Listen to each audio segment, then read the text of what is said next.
Hey there, and welcome to Tales by June, where hearts break, heal, and sometimes seek revenge. Let's begin today's story. Hey, before we begin, let me know where you're watching from. I love seeing how far these stories travel.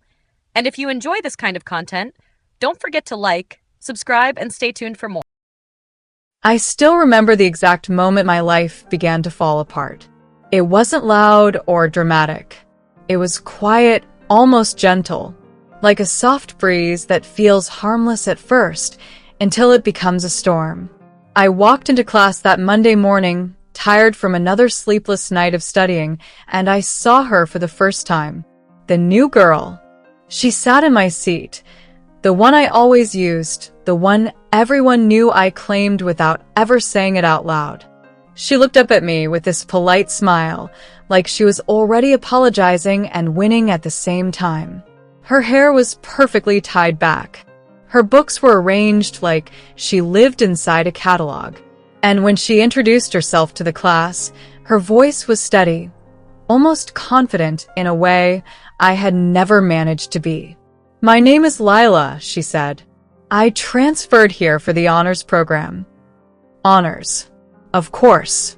She was brilliant, the kind of girl teachers adored within seconds, and the kind of girl boys noticed without even trying. I felt a strange twist in my stomach when I saw his eyes, my boyfriend's eyes, focus on her longer than necessary. He sat 2 rows behind me, close enough that I knew the little things, the way his hand tightened on his pen when he was interested, the way his chin tilted upward when he was impressed. He did both while looking at her. At first, I told myself it meant nothing. New people always drew attention. It was normal, but I felt something shift that day. Something small. Something dangerous. The class started. Our professor asked a question none of us wanted to answer. It was one of those tricky ones, the kind that made your stomach drop because you had no idea what he wanted from you. But Lila raised her hand. Of course she did. She answered the question in less than 10 seconds, like the words were already waiting on her tongue. The professor smiled like he had discovered a hidden treasure. The whole room murmured in appreciation. I didn't look back at my boyfriend at first. I didn't want to, but curiosity betrayed me. He was smiling. That smile he used to give me when I impressed him. That soft, proud, slightly surprised smile. It hit me like a cold splash of water. After class, he didn't walk beside me. He didn't even notice I had stayed behind to gather my things. He drifted toward her instead. I watched him from a distance. He stood a little too close. He asked her where she was from. He asked how she liked the campus. He asked questions he never bothered to ask a new student before. When he finally looked at me, it was quick. A glance. A nod. Like I was someone he recognized from a blurry memory. It stung, but I said nothing. I told myself it was just day one. Everyone gets curious about new people. Still, the space between us felt bigger than a hallway. And it was only the beginning. Over the next few days, little things started happening. He stopped waiting for me after class. He stopped texting me goodnight first. He stopped asking if I wanted to study together. At first, I excused every sign. He's busy. He's stressed. It's not that serious. But every time I walked into the lecture hall, the first thing I saw was the 2 of them talking, whispering, smiling at jokes I wasn't part of. And every day, that tiny shift I felt on the first morning grew heavier, like a weight settling on my chest. The worst moment came during a pop quiz. I tried. I really did. But my mind was foggy, and I failed. When the professor handed back the papers, Lila's result was perfect. Mine wasn't even close. She leaned over, looked at my paper, and laughed. Not loudly. Not cruelly. Just enough. Enough to make my heart drop. Enough to make me feel small. I waited for him to say something. To defend me. To tell her that wasn't okay. But he didn't. He just looked at me. Then looked away. as if I had embarrassed him by failing.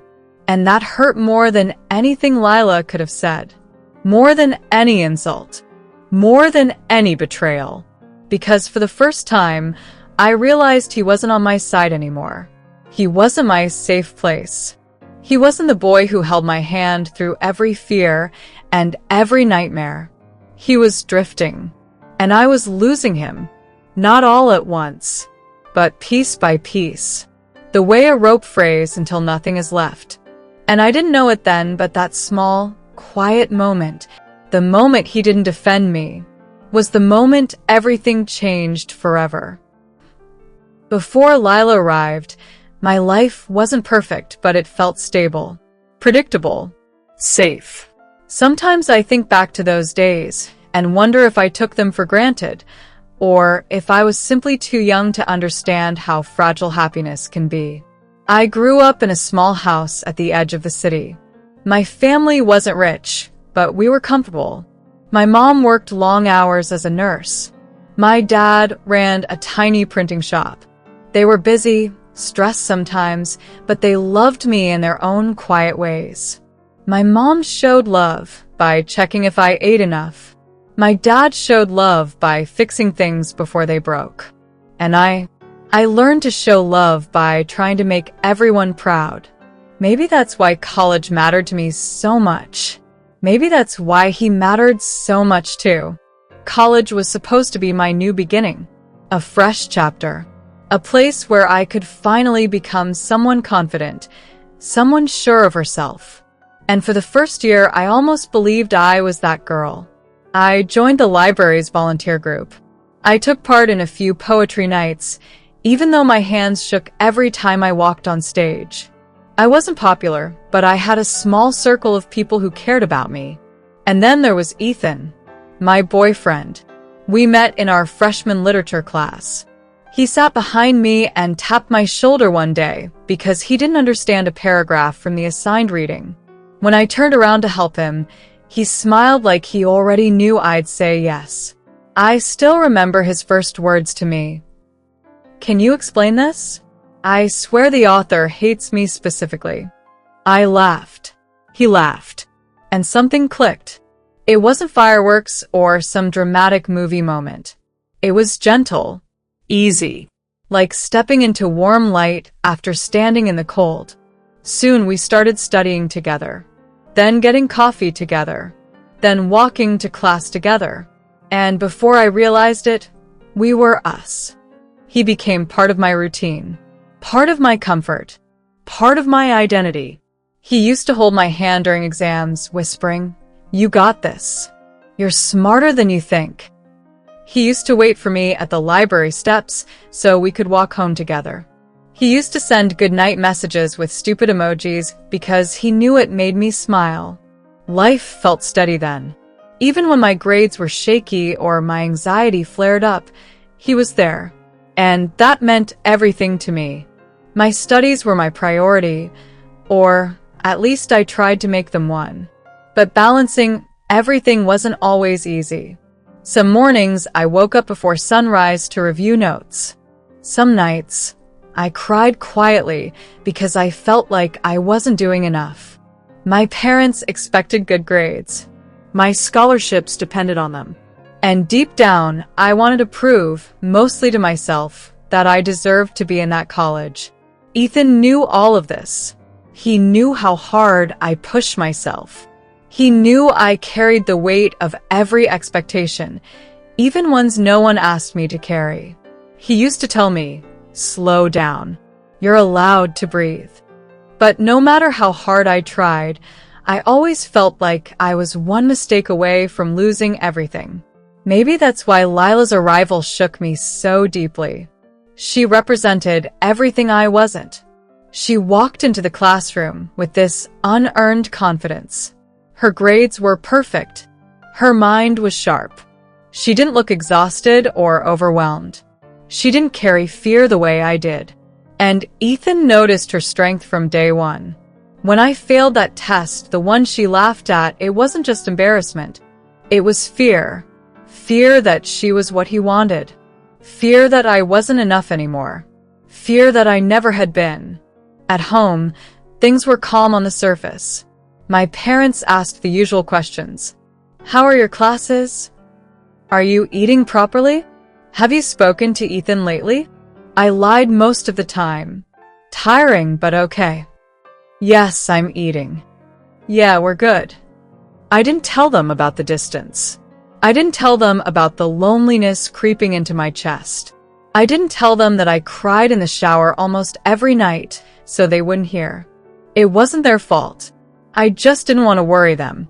And maybe I didn't want to admit the truth out loud, because saying it would make it real.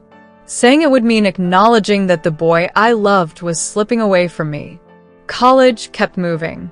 Classes, assignments, exams.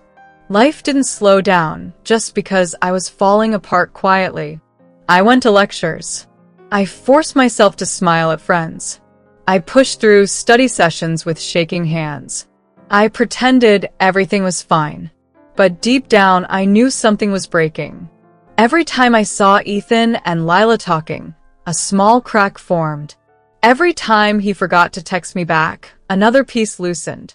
Every time he walked beside her instead of me, I felt a little less visible. I kept telling myself it would get better, that he would come back to me, that this was just a phase. But somewhere inside, a voice whispered, "This is only the beginning. You're about to lose more than you think." I didn't want to believe it, but I felt it in every skipped heartbeat, in every trembling moment, in every quiet fear I swallowed whole. The truth was simple. My world was shifting, and I wasn't ready for what was coming next. Looking back now, the signs were always there. Small things at first. Things you could ignore if you really wanted to. And I wanted to. God, I wanted to. It started with distance. Not physical distance, emotional distance. The kind you can feel even when the person is sitting right beside you. One afternoon, I was waiting for Ethan outside the lecture hall like I always did. I stood by the steps, hugging my books to my chest, watching people rush past as the sun dipped lower. He usually came out smiling, looking for me. But that day, he walked out talking to Lila. Not just talking, laughing. He didn't even notice me at first. I had to call his name. Ethan.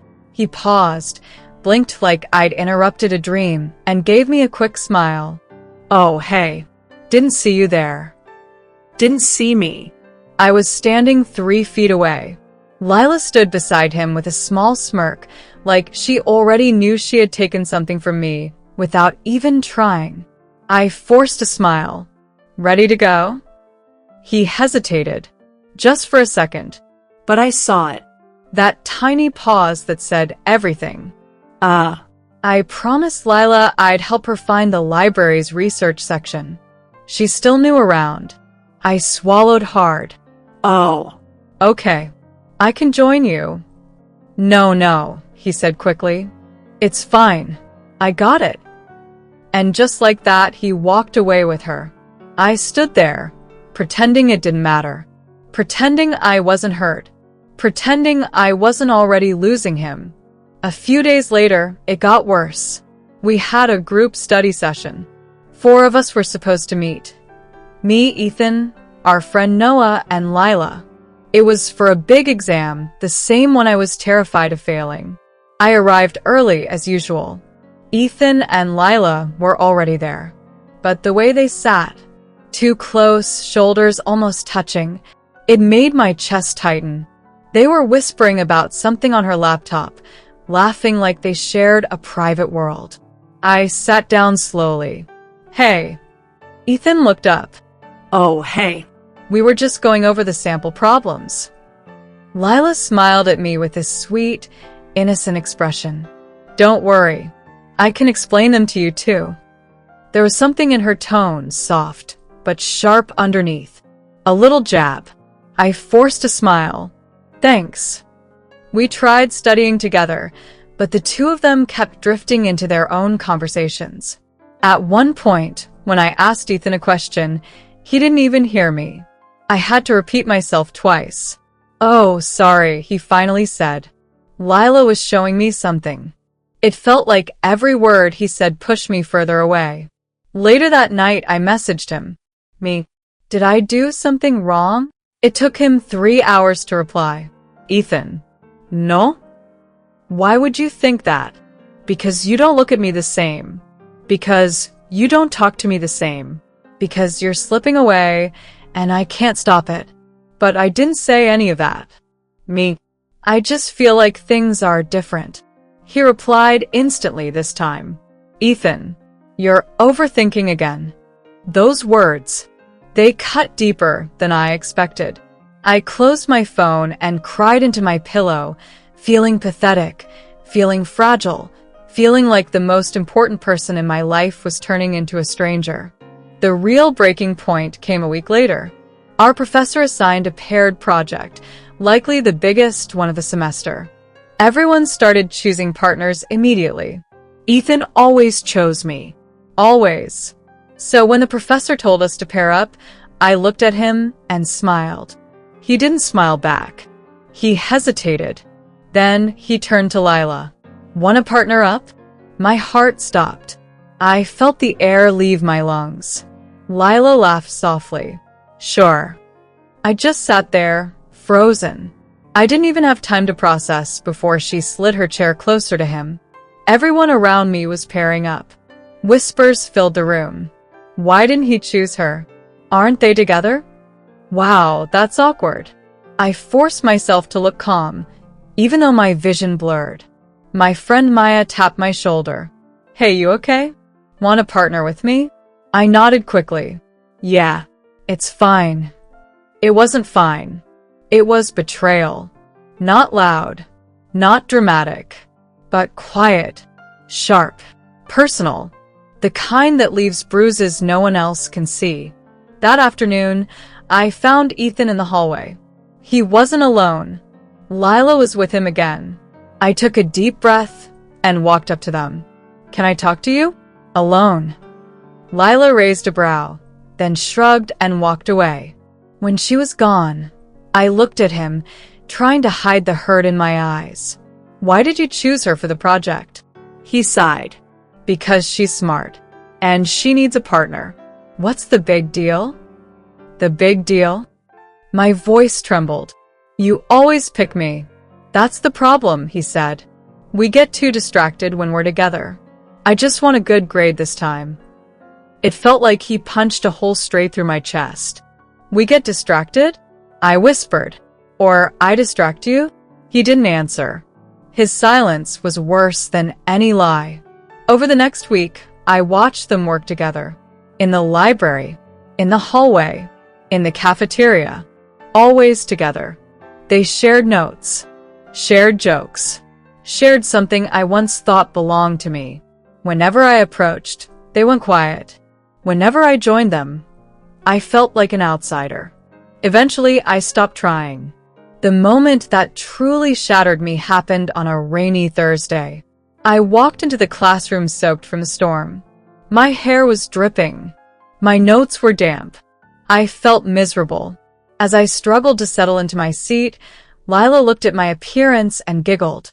Rough morning, she said lightly. A few people laughed with her. I waited for Ethan to defend me. To say something. Anything. He didn't. He just watched. He didn't frown. He didn't speak. He didn't even look uncomfortable. He just let it happen. And somehow, that hurt more than anything she said. Because in that moment, I realized the boy I loved would rather stand with her than stand up for me. That night, I lay in bed staring at the ceiling, feeling the weight of everything collapsing around me. The neglect, the silence, the distance, the humiliation. It wasn't one moment that broke me. It was all of them combined. A slow, painful unraveling. A betrayal that grew day by day. I kept thinking, when did I stop being enough for him? When did he stop choosing me? When did everything start to slip away? But deep down, I already knew the answer. It started the day she walked into our classroom, and I was too blind, too in love, to see the danger, she carried with her perfect smile. This was only the beginning, and things were about to get worse. I reached a point where I couldn't pretend anymore. The distance, the whispers, the way he looked at her, and the way he stopped looking at me. I kept telling myself that if I could just talk to him, really talk to him, maybe I could save what we had. Maybe I could remind him of us, of everything we'd built over 2 years. So I decided to confront him. Not with anger, not with accusations, just honesty. But nothing prepared me for how badly it would go. It was after our afternoon lecture. People were gathering their books, drifting out in small groups. I saw Ethan packing up beside Lila. They were talking softly, smiling at something on his phone. My heart ached just watching them, but I forced myself to walk over. My hands were trembling. My throat was dry, but I needed to do this. "Ethan," I said quietly, "can we talk? Please." He barely looked up. Now. Yes. It's important." Lila closed her notebook slowly, like she could sense the tension and enjoy it. She raised her brows at him. "It's okay," she said lightly. "I can wait." Of course she would. She never missed a chance to be involved. I clenched my fists. No. Just us. Alone. She didn't move. She just stared at me with those perfect eyes, like she was daring me to force her away. I swallowed hard. "Please, Ethan." He sighed. A long, tired sigh. "Lila, give us a minute." She shrugged and stepped aside, but not far enough to give privacy. She leaned against the wall, arms crossed, pretending not to listen. I ignored her. I had to focus on him. I took a deep breath. "Ethan, what's happening between us?" His expression didn't soften. If anything, he looked annoyed. "Nothing is happening," he said. "You're reading too much into things." I shook my head. No. "I'm not. You don't talk to me the same. You don't spend time with me anymore. You don't even look at me half the time. Just tell me what I did wrong." "You didn't do anything wrong," he said quickly. Then he looked away. That's the problem. There it was. The truth I'd been terrified of. I felt my chest tighten. "Then why are you pushing me away?" He hesitated. I saw the moment he decided to stop pretending. His shoulders dropped. His jaw tightened. "Because we're too different now," he said. "You don't get it." "Get what?" He looked frustrated, like my confusion annoyed him. "I'm aiming high," he said. "I want to get into competitive programs, prestigious internships, big opportunities, and I need people around me who match that ambition." His words hit me like a slap. "And I don't," I whispered. He rubbed the back of his neck, avoiding my eyes. "You're your average, okay? You don't push yourself. You don't think about the future the way we do." My voice cracked. He didn't answer. I felt tears sting my eyes. "So that's it? I'm not smart enough, not good enough." He sighed again. "It's not about good or bad. It's about compatibility. Lila gets me. She's focused, Driven. She's not distracted by emotional stuff all the time." Lila's lips curled into a tiny smirk. I snapped. "Is that why she's always beside you? Because she's driven? Or because she's been trying to come between us since the day she showed up?" Lila straightened. "Excuse me?" Ich klärte her. "You knew we were together. Everyone knew. But you still kept pushing your way in." She stepped closer, eyes cold. "Maybe if your relationship was strong, no one could come between it." Ethan nodded slightly. Agreed with her. That hurt more than anything. I turned back to him. "So, you believe her over me? After everything?" He shrugged. "She's logical.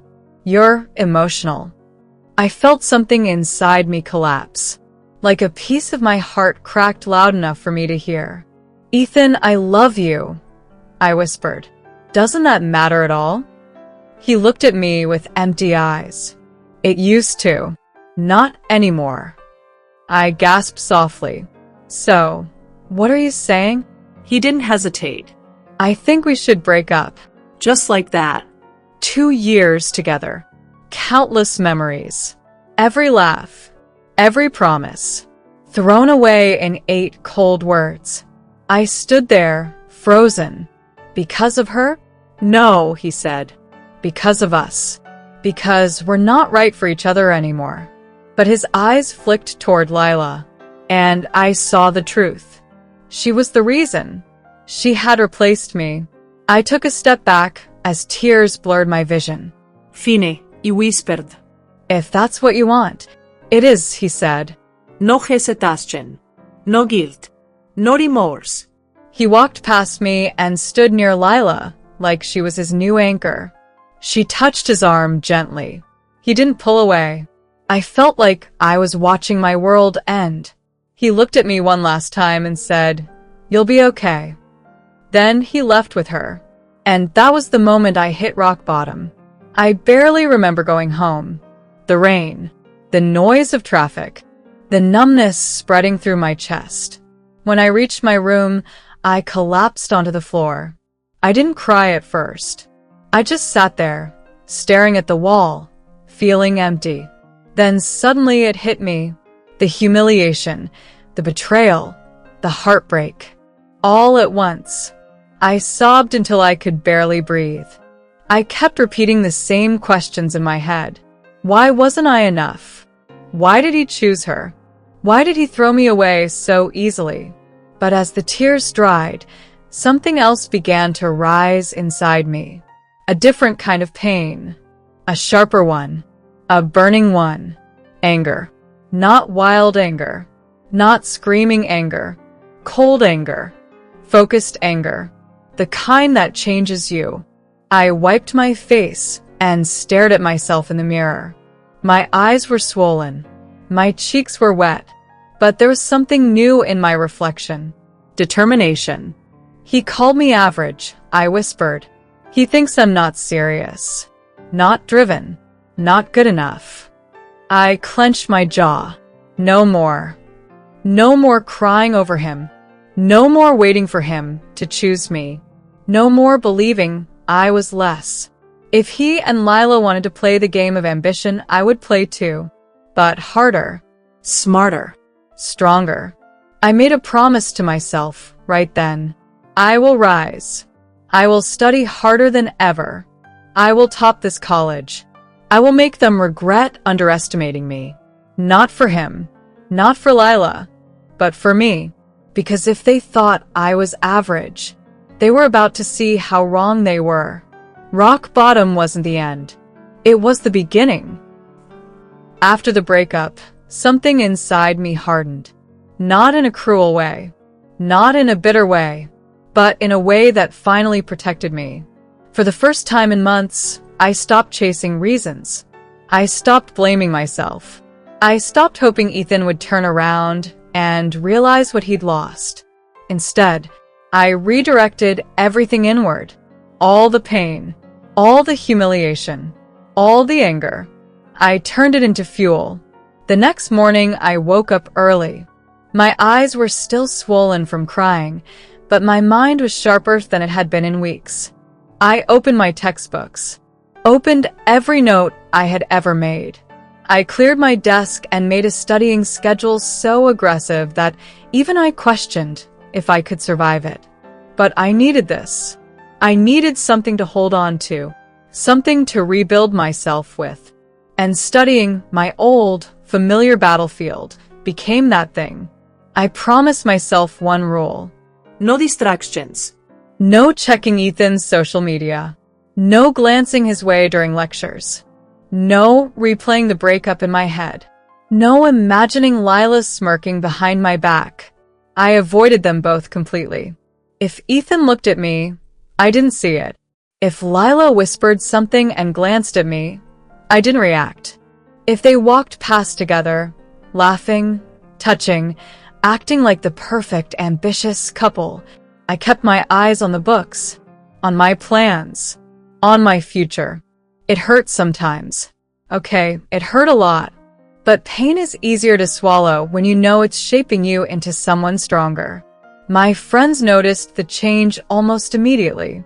Are you okay? Maya asked one afternoon as we sat in the library. I'm fine, I said simply. You don't look fine, she whispered.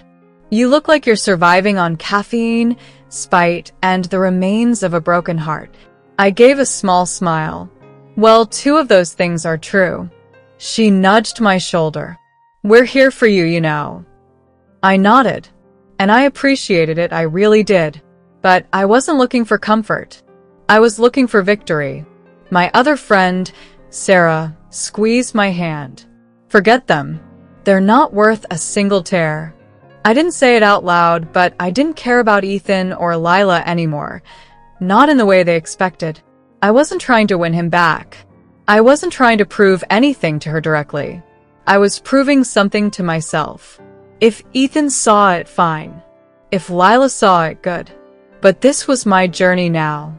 Unfortunately, avoiding them completely wasn't always possible. Especially Lila. She had this uncanny ability to appear at the worst moments. When I was heading to class, when I was opening my locker, when I was studying alone. And she always had something to show off. One morning, she walked past me wearing a new honors program hoodie. She paused, tilted her head, and smiled sweetly. Oh, sorry. Do they give these to only the top students? I forget. I didn't flinch. I just nodded. Guess so. Then I walked away. She blinked, surprised I didn't react. Another time, I caught her whispering to her friends loudly enough for me to hear. Ethan helped me with my project again. He's so brilliant. I don't know how I ever worked without him. Her friends giggled. I turned the page of my textbook and continued reading, calm, composed, unbothered. That annoyed her more than any fight would have. Because the thing about people like Lila is that they crave reaction. They feed off insecurity and jealousy. But I wasn't giving her the satisfaction. She could flaunt whatever she wanted. Her grades, her partnership with Ethan, her confidence, her fake sympathy. None of it mattered now. As weeks passed, something strange started happening. I got better. Not emotionally at first. That part healed slowly, in small, almost invisible ways. But academically, I was on fire. My grades shot up. Professors noticed me. I answered questions with confidence. I sat in the front of every lecture. I met with mentors, attended extra study groups, used every resource available. One professor even pulled me aside one day. You've improved significantly, she said. What changed? I smiled softly. Everything. And she nodded like she understood more than she said. Even my friends noticed the transformation. You're glowing, Sarah said one day. You're intimidating, Maya added. In a good way. I didn't feel glowing or intimidating. I felt tired, focused, alive in a new way. But seeing their reactions made me realize something important. I wasn't drowning anymore. I was rising, slowly, steadily, stronger than before. Of course, Ethan noticed too.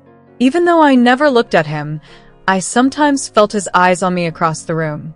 During class, during group discussions, during study sessions. He watched me, confused, maybe curious, maybe guilty, but I didn't give him any acknowledgement. He was part of my past.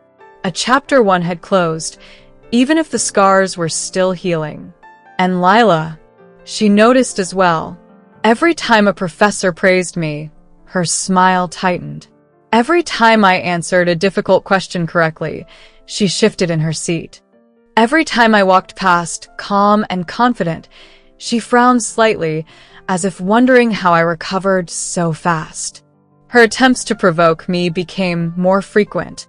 Little things, small comments, fake pity, but I stayed silent. Because silence is a weapon people like her never expect. Months passed. The semester flew by in a blur of late-night studying, early morning lectures, and quiet determination. I didn't need Ethan's validation. I didn't need Lila's approval. I didn't need anyone to save me. I had become the version of myself I never knew I could be. A girl with discipline, with resilience, with ambition that burned brighter than heartbreak. I became someone who didn't chase people. Someone people started noticing on their own. And each time I reached a new milestone, each time I aced an exam, each time my name appeared at the top of the ranking sheet, I remembered the night I looked in the mirror and promised myself I would rise. I was doing it. Quietly, powerfully, relentlessly. This wasn't the end of my journey. Not even close. But for the first time, I felt proud of myself. Because the girl who once cried over being called average was now becoming exceptional. One day at a time. One step at a time.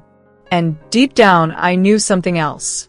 If I could rise from heartbreak, I could rise from anything. I never imagined the college auditorium would feel this bright, or that my name would echo through it the way it did that morning. Topper of the year, her name. For a moment, I couldn't move. I just stood there, frozen, shocked, breathless. Then the applause hit me. Loud, warm, real. My parents were in the front row. My mother had tears in her eyes.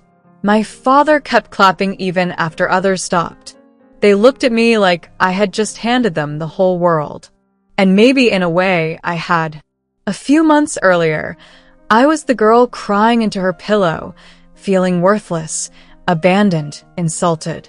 Now I stood on stage, holding a gold medal that felt heavier than all the pain I had carried. It was the strangest thing. My heart wasn't racing in excitement. It was steady. Calm. This victory wasn't loud inside me. It was quiet, like a soft sunrise after a long night. But the peace didn't last long. I saw Ethan at the back, standing still, eyes locked on me. He looked defeated. Confused. Almost proud. Almost sorry.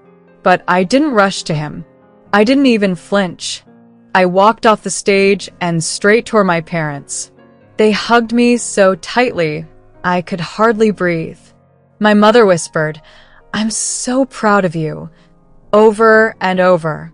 My friends came next, Ria and Ananya, squealing, screaming, shaking my arms like I had won a lottery. "Girl, you did it. I told you. I told you. You showed them." I laughed. A real laugh. It felt strange, like using a muscle I had forgotten about. But the moment broke when the crowd shifted, And he started walking toward me. Ethan. the boy who once held my heart so gently, and then smashed it without even looking back. I felt my friends go silent beside me. My parents stepped away, giving us space. He stopped a few feet away. "Can we talk?" he asked softly. His voice was different. No arrogance. No sharpness. Just regret, bare and trembling. I raised an eyebrow. About what? He swallowed hard. He was nervous. Good. I wanted to say I'm sorry, he said.